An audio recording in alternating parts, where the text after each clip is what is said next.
किसी ने सच ही कहा है, जो किसी से नहीं हारता उसे अपने ही बच्चों से हारना पड़ता है। बाबा बच्चों की जिद के चलते मौत के मुंह में फंस चुका था।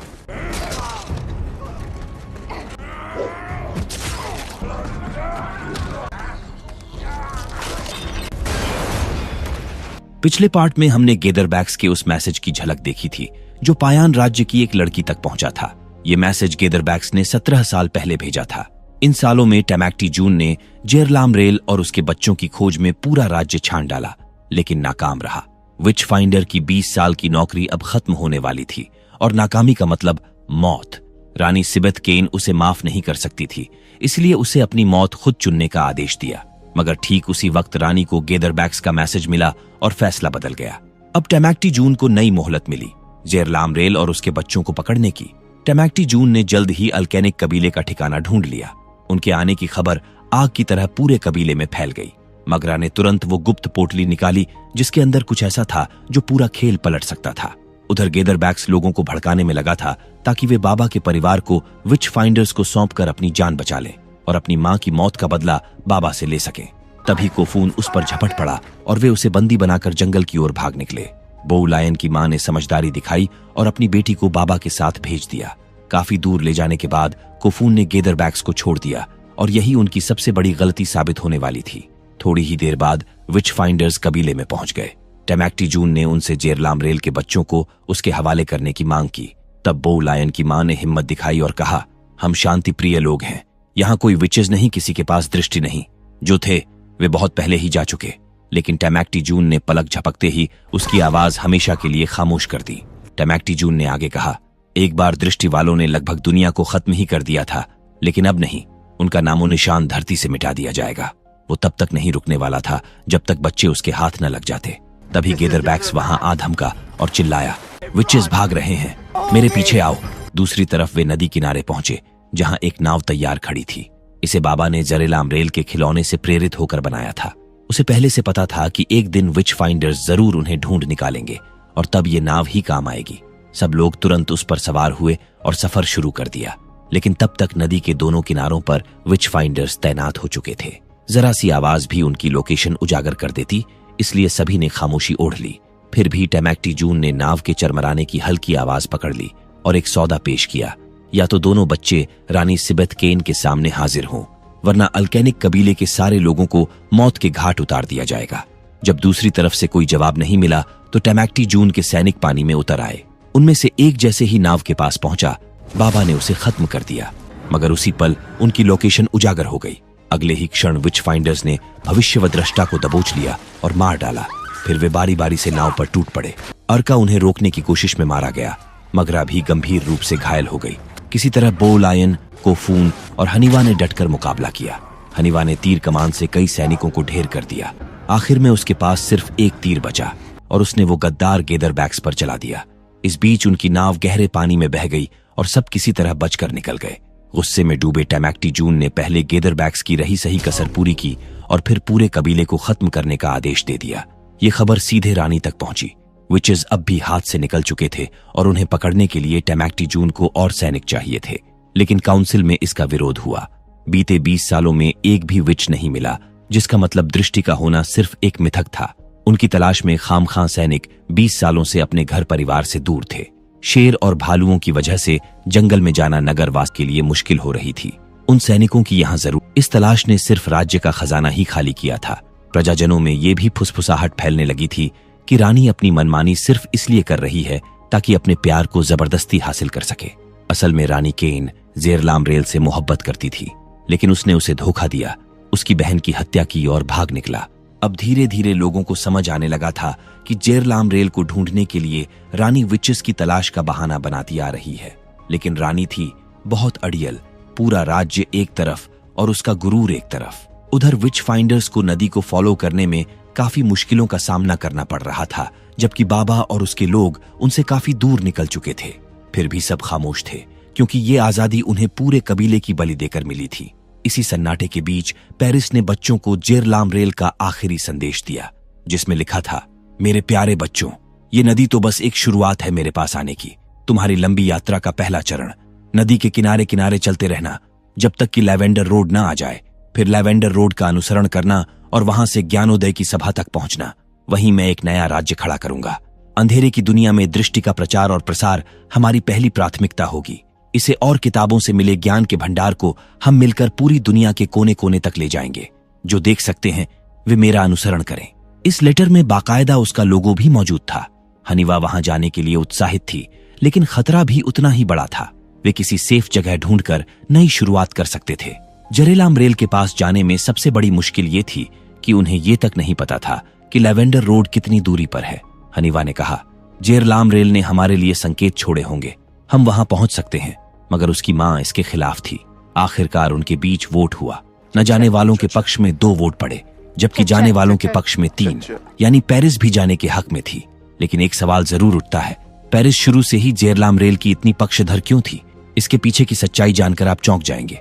खैर, बो लायन ने भी बाबा का पक्ष नहीं लिया और कोफून का साथ चुना। वैसे भी वो अपने सारे लोगों को खो चुकी थी। अब उसके लिए पीछे हटने का कोई मतलब नहीं बचा था। इधर पायान में घमंडी रानी को खत्म करने की साजिश रची जा रही थी और ये साजिश उसके अपने ही काउंसिल के लोग कर रहे थे। लेकिन दुर्भाग्य से रानी की गुप्तचर उनके बीच मौजूद थी और उसने सारी बातें सुन ली। रानी को खबर मिल गई कि इस साजिश में पूरा काउंसिल शामिल है। योजना ये थी कि त्योहार के बहाने रानी को एक जहरीले कीड़े से डसवा दिया जाए ताकि उसकी मौत एक हादसा लगे। इसके लिए रानी के सामने एक पिंजरा पेश किया गया और यकीन दिलाया गया कि उसमें एक चिड़िया है जो छूने पर चहचहा उठेगी और जिसकी आवाज बेहद सुरीली है। मगर रानी पहले से ही सब जान चुकी थी। उसने तुरंत पिंजरा लाने वाली को दबोच लिया और मार डाला। काउंसिल के 2 सदस्य मारे गए और ये खबर तेजी से फैल गई। बाकी काउंसिल के लोग रानी के खिलाफ बगावत पर उतर आए और सबसे बड़ी बात, पूरी प्रजा भी उनके साथ हो गई। वे महल के मुख्य द्वार तक पहुंच गए, जिन्हें रोक पाना दरवाजों पर तैनात पहरेदारों के लिए बेहद मुश्किल हो रहा था। विद्रोही किसी भी पल रानी तक पहुंच सकते थे। खौफ से कांपती रानी ने घबराहट में वो गलती कर दी जो आगे चलकर उसकी मौत का कारण। उसने डैम का पानी बंद कर दिया और वहां से भाग निकली। लेकिन जर्जर डैम पानी का दबाव सह नहीं पाया और टूट गया, जिससे पूरा शहर बहकर तबाह हो गया। उधर मगरा अपने जख्मों की वजह से तेज बुखार में थी, इसलिए वे सब एक शांत जगह पर रुक गए ताकि उसका इलाज हो सके। रात वहीं बिताई, लेकिन सुबह जब बाबा उठा तो उसने देखा उसका हथियार गायब है। हनीवा का धनुष और तीर भी नहीं थे। मगरा ने तुरंत अपनी थैली टटोली तो पाया कि उसकी गुप्त पोटली भी गायब थी। निहत्थे वहां रुकना बेहद खतरनाक था, लेकिन मगरा जिद पकड़कर बैठ गई कि वो पोटली उसे हर हाल में वापस चाहिए। आखिर उस पोटली में ऐसा क्या था जो उसके बच्चों की जान से भी बढ़कर था? ये बाबा समझ नहीं पा रहा था और मगरा असलियत बताने से इनकार कर रही थी। इसी बीच कोफून की नजर पास ही बने एक अड्डे पर पड़ी। शक था कि ये अड्डा उसी चोर का हो सकता है, इसलिए वे फौरन वहां पहुंच गए। लेकिन चोर पहले से ही घात लगाकर छिपा हुआ था। उसने हनीवा को एक झटके में बेहोश कर दिया। उसकी चीख सुनकर कोफून और बाबा दौड़े आए तो वो उन पर भी लाठी बरसाने लगा। और सबसे बड़ी बात, वो देख सकता था। किसी तरह बाबा ने उसे काबू में कर लिया और उसका जबड़ा फाड़ने ही वाला था कि तभी हनीवा की नजर उसके सीने पर बने निशान पर पड़ी। ये कोई साधारण लड़का नहीं, बल्कि जेरेलाम रेल का बेटा था। आज से 18 साल पहले जब जेरेलाम रेल मागरा को अल्केनिक कबीले में छोड़कर भागा था, तो विच फाइंडर्स से बचते बचाते वह इसी इलाके में आया था। उस वक्त कड़ाके की ठंड पड़ रही थी, इसलिए उसने ओपयोल जनजाति के साथ शरण ली और यहीं की एक महिला के साथ रहा। फिर बूट्स के पैदा होने के बाद जेरेलाम रेल आगे की सफर पर निकल गया।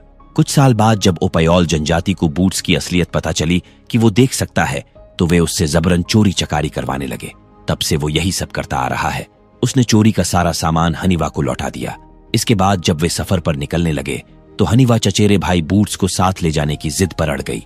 लेकिन बाबा ऐसे ही किसी पर भरोसा करने वालों में से नहीं था और ओपयोल जनजाति के लोगों पर तो बिल्कुल भी नहीं, क्योंकि ओपयोल एक घुमंतू जनजाति थी जो लूटमार चोरी छिनैती करके ही जीवन यापन करती थी। फिर भी हनीवा नहीं मानी। जो किसी से नहीं हारता उसे अपने ही बच्चों से हारना पड़ता है, ये एक सच्चाई है। आखिरकार बाबा को बूट्स को अपने साथ ले जाने के लिए मानना पड़ा, लेकिन वे निकल नहीं सके क्योंकि नदी का पानी पीछे खिसक चुका था और भारी भरकम नाव को पानी में उतारना आसान नहीं था। अब जब हाई टाइड होगा, पानी ऊपर आ जाएगा, तब तक उन्हें इंतजार करना होगा। दूसरी तरफ रानी सिबेथ केन एक बीहड़ इलाके में पहुंच चुकी थी। वहां वे डेरा जमाकर विश्राम कर रहे थे। तभी किसी ने चुपके से हमला करके उनके ड्राइवर को खत्म कर दिया। रानी की दासी भी मारी गई। खतरे को भांपकर रानी ने चाकू हाथ में लिया और सतर्क हो गई, लेकिन कुछ न कर सकी। वे रानी को वश में करके उठा ले गए। रास्ते में चतुर रानी ने उन्हें बहुत लुभाने की कोशिश की, लेकिन बात वहीं खत्म नहीं हुई। उसे ले जाकर एक सिल्क कंपनी में धकेल दिया गया, जिसका मालिक बेहद निर्दयी था। रानी उन पर चिल्लाई तो उसने उसका गला घोंट दिया। एक ही पल में रानी की सारी अकड़ धरी रह गई। उसके बेबाक शब्द, नाजुक हाथ और रेशमी कपड़ों को देखकर सब समझना मुश्किल नहीं था कि वो किसी राजघराने से थी। शायद उस निर्दयी रानी सिबेथ केन के घराने से, जिसने हाल ही में अपने ही शहर को मौत के घाट उतार दिया था। लेकिन वो चाहे जो भी हो, अब उसे यहीं एक गुलाम की तरह काम करना होगा, और यहाँ से भागने की सजा उससे भी कहीं ज्यादा खौफनाक थी। कहते हैं ना, एक दिन कर्मा लौट कर आता है, और रानी के साथ भी अब वही हो रहा था। इधर नाव न चलने की वजह से बाबा की मुश्किलें बढ़ चुकी थीं। विच फाइंडर्स उनके करीब आ चुके थे। वे उनसे बचकर जंगल में भागे, लेकिन आगे पीछे दाएं बाएं हर तरफ वे फैले हुए थे। फिर क्या था, पेरिस और मागरा को सुरक्षित कर वे उन पर टूट पड़े।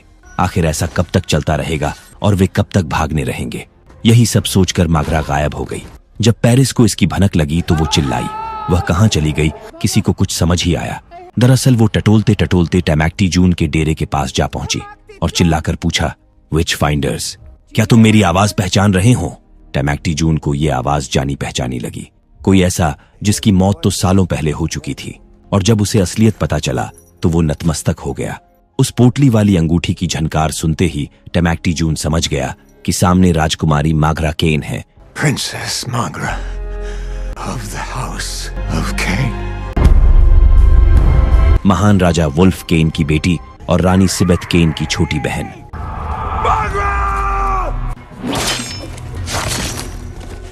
भाई साहब, तो अब तक वो उनसे भाग क्यों रही थी?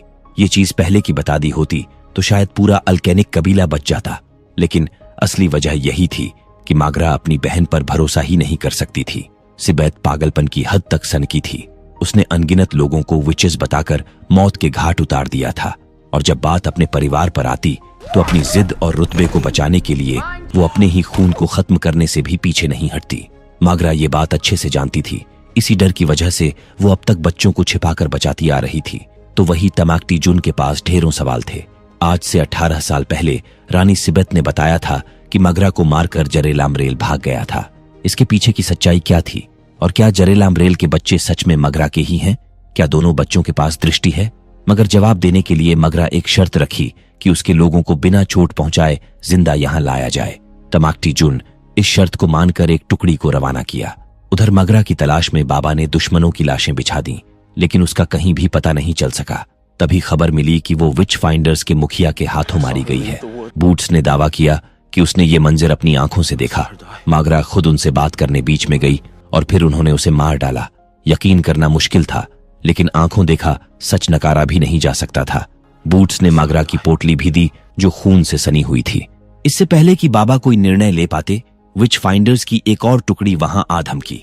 हनीवा उनसे लड़कर सच्चाई जानना चाहती थी, लेकिन बाबा ने यहां से भागना ही सही समझा। किसी भी हाल में उसे अपने बच्चों को सुरक्षित रखना था, इसलिए वे बूट्स के बहकावे में आकर उसके पीछे चल पड़े। बूट्स उन्हें एक गुफा के अंदर ले गया और बड़ी चालाकी से एक मजबूत लोहे के पिंजरे में कैद कर दिया। हनीवा उसे अपना परिवार समझकर धोखा खा गई थी। बाबा ने बाहर निकलने की लाख कोशिशें की, जेल तोड़ने की भी हर संभव कोशिश की, लेकिन सब बेकार रहा। तभी कोफून गुस्से से हनीवा पर बरस पड़ा, क्योंकि उसी की जिद पर वे जरेलामरेल के पास जा रहे थे और इसी से उनकी मां की जान गई। बूट्स को साथ रखने की जिद भी उसी की थी। उसके इस मिमियाने और हट के चलते वे सब कुछ गंवा बैठे। तभी अचानक पिंजरा नीचे की ओर खिसकने लगा। करीब 3 मंजिल नीचे जाकर वो रुका और दरवाजा खुल गया। वे बाहर निकल आए। जिस रास्ते से आए थे वहां से लौटना अब मुमकिन नहीं था, तो अब उनके पास सिर्फ एक ही चारा था, बाहर निकलने के लिए कोई दूसरा रास्ता तलाशना। दूसरी तरफ रानी सिबेथ की दुर्दशा हो रही थी। उससे जमकर काम लिया जा रहा था और जरा सी गलती पर बेरहमी से पीटा जाता था। तंग आकर रानी ने एक चाल चली। उसने एक गुलाम को अपने बारे में सब कुछ बता दिया। उसके पिता राजा वुल्फ केन अंतिम समय में थे और राज्य की गद्दी उसे नहीं बल्कि छोटी बेटी मागरा को देना चाहते थे। ये बात सिबेथ को बर्दाश्त नहीं हुई। उसने अपने पिता से सब कुछ छीन लिया।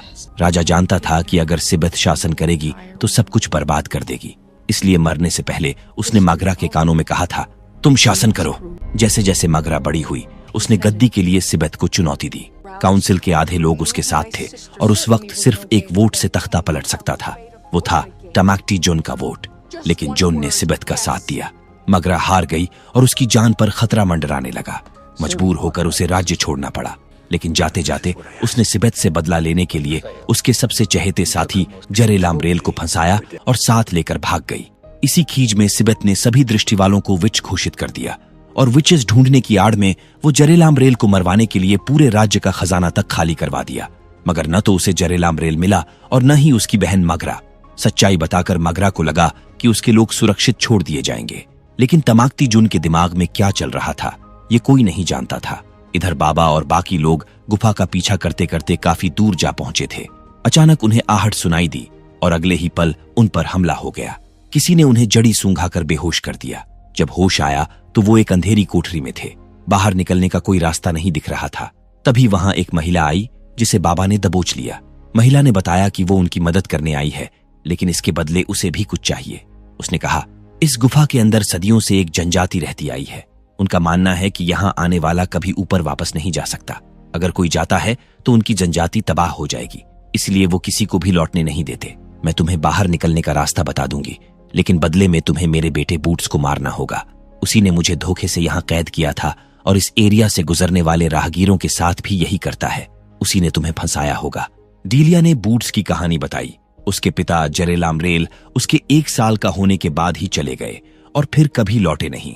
जल्द ही उसकी माँ डीलिया को पता चला कि बूट्स देख सकता है। धीरे धीरे ये बात पूरे कबीले में फैल गई और लोगों ने उसकी शक्ति को श्राप मान लिया। उन्होंने उस पर जुल्म किए, थूका और उसे राक्षस कहा।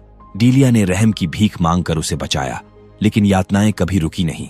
बूट्स बड़ा हुआ तो बाहर से शांत दिखने लगा, लेकिन अंदर ही अंदर गुस्से से भर गया। एक दिन उसका सब्र टूट गया। उसने ओपायोल जनजाति को ही खत्म कर दिया। कुछ को नींद में मार डाला और जिन लोगों ने उस पर जुल्म किए थे उन्हें बेरहमी से मौत के घाट उतार दिया। आखिर में उस जनजाति में सिर्फ वो और उसकी माँ डीलिया ही बचे। राहगीरों के लिए वो खतरा बन गया और इसी वजह से उसकी माँ चाहती थी कि उसे खत्म कर दिया जाए। हनीवा ने उनकी शर्त मान ली, जिसके बाद वे उस लिफ्ट तक पहुंचे जिससे ऊपर निकला जा सकता था। लेकिन उसका लिवर इतना भारी था कि उसे दबाकर रखने के लिए बाबा को नीचे ही रुकना पड़ा। लिफ्ट अभी आधे रास्ते में ही पहुंची थी कि गुफा वाली जनजाति को इसकी भनक लग गई। वे बाबा पर टूट पड़े। बाबा ने जैसे तैसे सबको मार गिराया और लिफ्ट को ऊपर भेजने में कामयाब रहा। लेकिन जब खुद बाहर निकलने की बारी आई तब उसके चारों ओर दुश्मनों का सैलाब उमड़ पड़ा। फिर क्या था, बाबा उनका काल बन गया। एक एक कर दुश्मन आते गए और वो सबको चीरता चला गया। कोई भी उसके सामने टिक नहीं पाया। इसी दौरान कोफून, हनीवा और बो लायन ने मिलकर लिफ्ट का लिवर दबाने की कोशिश की ताकि लिफ्ट वापस नीचे आ सके। लेकिन अचानक रस्सी टूट गई और पूरा प्लान चौपट हो गया। सब हताश हो गए, मगर बाबा ने हार नहीं मानी। वो दीवार के छोटे छोटे पत्थरों को पकड़कर ऊपर चढ़ने लगा। ये देखकर हनीवा और कोफून की जान में जान आई और वे उसे ऊपर गाइड करने लगे। काफी मुश्किल से बाबा ऊपर तक चढ़ गया, लेकिन आखिरी मोड़ पर उसका हाथ फिसलने लगा। पकड़ कमजोर पड़ने लगी। तभी उसने फावड़ा कोफून की ओर बढ़ाया और कोफून ने पूरी ताकत लगाकर उसे ऊपर खींच लिया। रानी सिबेत की असलियत का पता चल चुका था। उसे लगा कि इस सच का सौदा करके वो माला माल हो सकता है। उसने सिबेत के दिल के ऊपर चमड़े के अंदर सिलाई करके लगाए गए शाही ताबीज को निकाल लिया। ये वही परंपरा थी जो हर पायान सम्राट के साथ निभाई जाती थी। इसी ताबीज को सबूत बनाकर वो दिखाना चाहता था कि रानी उसके कब्जे में है। इस सिल्क कंपनी के बारे में कोई कुछ नहीं जानता था, न इसकी सही जगह, न मालिक का नाम, न ही उसके साथियों की पहचान।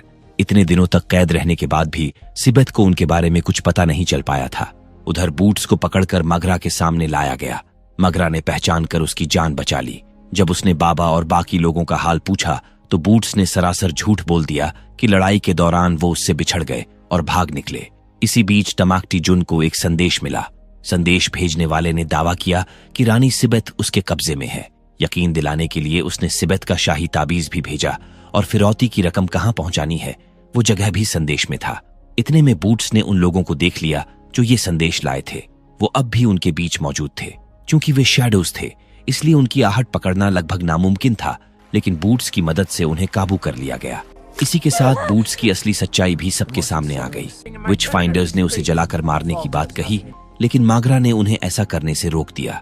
जल्द ही शैडोज के मुंह से रानी का ठिकाना उगलवा लिया गया। मगर सवाल अब भी बाकी थे, क्या रानी जिंदा है या मर चुकी? और अगर मर गई है तो पायान की गद्दी पर कौन बैठेगा? मागरा ने अपने परिवार को ढूंढने के लिए कुछ सैनिक मांगे, लेकिन तमाकटी जून उसे जाने नहीं देना चाहता था। क्योंकि अगर सिबेत सचमुच मर चुकी थी तो इस हालत में अगली रानी मगरा ही होती और उसे खोने का रिस्क जून किसी भी हालत में नहीं ले सकता था। इसलिए उसने 8 सैनिकों की एक टुकड़ी को मगरा के परिवार की तलाश के लिए भेजा और खुद मगरा को अपने साथ ले गया उस कंपनी की ओर जिसका जिक्र शैडोज ने किया था। दूसरी तरफ बाबा और उसके लोग हफ्तों तक सफर करते रहे और आखिरकार उन्हें जेरलाम रेल के संकेत दिखने लगे। वो बैंगनी फूलों से बना हुआ रास्ता था जिसका पीछा करते हुए वे आगे बढ़े। तभी पेरिस को खतरे का एहसास हुआ और उसने रास्ता बदलने का सुझाव दिया, लेकिन हनीवा जिद पकड़कर बैठ गई कि यहाँ कोई खतरा नहीं है। इतने में बो लायन ने जमीन टटोलकर भांप लिया कि उस रास्ते पर आवाज करने वाले जाल बिछाए गए हैं। बाबा ने तुरंत एक पत्थर फेंका तो सारा सच सामने आ गया। पहाड़ी के ऊपर धनुर्धर घात लगाकर छिपे बैठे थे। कोफून से उनकी लोकेशन पूछकर बाबा ने एक फावड़ा उछाला और एक धनुर्धर नीचे गिर पड़ा। उसके अपने ही साथियों ने उस पर तीर चला दिए। अगर उस गिरे हुए धनुर्धर का धनुष तीर हनीवा तक पहुंच जाता तो वो सबको मार सकती थी। यही सोचकर बो लायन चुपके से उसे लेने गई, लेकिन फंस गई और उसके पैर में तीर लग गया। हनीवा दौड़ पड़ी और जैसे ही कोफून ने उसकी तरफ चिल्लाकर नाम पुकारा, हमला रोक दिया गया। दुश्मनों ने पूछा, क्या तुम जेरलाम रेल के बच्चे हनीवा और कोफून हो? जब दोनों ने हाँ में जवाब दिया तो उन्हें अंदर जाने की इजाजत मिल गई, लेकिन जेरलाम रेल ने साफ कर दिया था कि सिर्फ उसके बच्चे ही अंदर आ सकते हैं। कोफून ने मना कर दिया और शर्त रखी कि उनका साथी घायल है, पहले उसका इलाज होगा। अगर जाएंगे तो सब साथ जाएंगे, वरना कोई नहीं। लेकिन हनीवा किसी भी हाल में लौटने को तैयार नहीं थी। उसने यहां तक कह दिया कि बो लायन पास के किसी और कबीले में इलाज करवा सकती है, पेरिस और बाबा उसके साथ होंगे ही। बाबा दोनों की बहस सुनता रहा, फिर बो लायन को पीठ पर उठाया और वापस लौट गया। आखिर पूरी जिंदगी जिनकी वो हिफाजत करता रहा, वो समझदार होते ही अपना रास्ता चुन लिए। लेकिन जाने से पहले पेरिस उन्हें एक बात जरूर याद दिलाती गई। मागरा और बाबा वॉस ही थे जिन्होंने उनको सारी चीजें सिखाई। यदि वे सचमुच जेरलाम रेल के पास नई दुनिया बनाने की मुहिम में जा रहे हैं तो वो ऐसी दुनिया बनाएं जो देखने वालों और दृष्टिहीन दोनों के लिए हो। फिर पेरिस भी वापस लौट गई, लेकिन हनीवा को अभी भी लग रहा था कि उसने उन्हें नहीं छोड़ा, बल्कि वे उन्हें छोड़ गए। इसके उलट बाबा ने सोच लिया था कि जहां उसके बच्चे हैं वहीं उसका घर है, इसके अलावा कोई घर नहीं। मतलब वापस लौटने का तो कोई सवाल ही नहीं था। क्लियर बात थी, अब वो उनके आसपास ही रहेगा इसी इलाके में। बाकी पेरिस और बो लायन उसका साथ दे या ना दे वो उनकी मर्जी थी। वे अपना फैसला लेने के लिए स्वतंत्र थे। पर इससे पहले बो लायन का इलाज करवाना बहुत जरूरी था। दूसरी तरफ बूट्स की मदद से टमैक्टी जुन ने सिल्क कंपनी का ठिकाना ढूंढ निकाला, लेकिन अगर वे अचानक हमला करते तो रानी की जान को खतरा हो सकता था। इसीलिए टमैक्टी जुन ने तय किया कि वो अकेले जाकर पहले रानी को सुरक्षित करेगा और उसके एक इशारे पर हमला कराया जाएगा। देखते ही देखते उसने बिना किसी को भनक लगे कई पहरेदारों को मौत के घाट उतार दिया। तभी एक पहरेदार को घुसपैठिए का पता चल गया। अगले ही पल रानी की एक और चाल सामने आ गई। जिस औरत को उसने अपनी असल पहचान बताई थी वो सब रानी की योजना का ही हिस्सा था। उसने कटर को दबोचकर गला घोंट दिया। उसके बाकी लोगों का भी वही अंजाम हुआ और रानी बच गई। यहां मागरा को पर वो हैरान रह गई। जिसके बाद टमैक्टी जुन ने वापस कंजुआ जाने की बात की, क्योंकि उसे पता नहीं था कि रानी ने कंजुआ के साथ क्या किया। ये बात वहां जाकर पता चले, इससे अच्छा रानी ने सब कुछ सच सच बता दिया। कैसे प्रजा उसके खिलाफ हो गई और उसने उन्हें मार डाला। कंजुआ और उसके लोग अब नहीं रहे। ये जानकर जुन सहम गया, क्योंकि उसके साथ जितने भी विच फाइंडर्स थे वे रानी के आदेश पर 20 साल से अपने परिवारों से दूर थे, और जब मिलने की बारी आई तो रानी ने उनसे उनका परिवार ही छीन लिया। अब जुन को एहसास हुआ कि मागरा को रानी नहीं चुनकर उसने कितनी बड़ी गलती की थी। अब इसे सुधारना था, या तो सिबेत सिंहासन मागरा को सौंपकर अपनी जान बचा ले, वरना उसे यहीं मरना होगा। लेकिन रानी अपनी चाल पहले ही चल चुकी थी। उसने बूट्स को पहले ही बहका रखा था। खैर, यहां से प्रस्थान करने से पहले तक उसे सोचने की मोहलत दी गई, या तो सिंहासन या फिर मौत। दूसरी तरफ जंगल में भटकते भटकते बाबा को एक कबीला मिला, वैलेयस कबीला। उन्होंने अल्केनिक कबीले के लोगों की मौत पर सहानुभूति जताई। विच फाइंडर्स ने उनके साथ गलत किया था, फिर भी वहां की भविष्य दृष्टा उन्हें शरण देने को तैयार नहीं हुई। तब पेरिस ने गुहार लगाई कि उनकी बच्ची घायल है, इलाज के बिना वो एक दिन से ज्यादा नहीं बच पाएगी। अगर आप उसे भगा देंगी तो वो बच्ची मर जाएगी।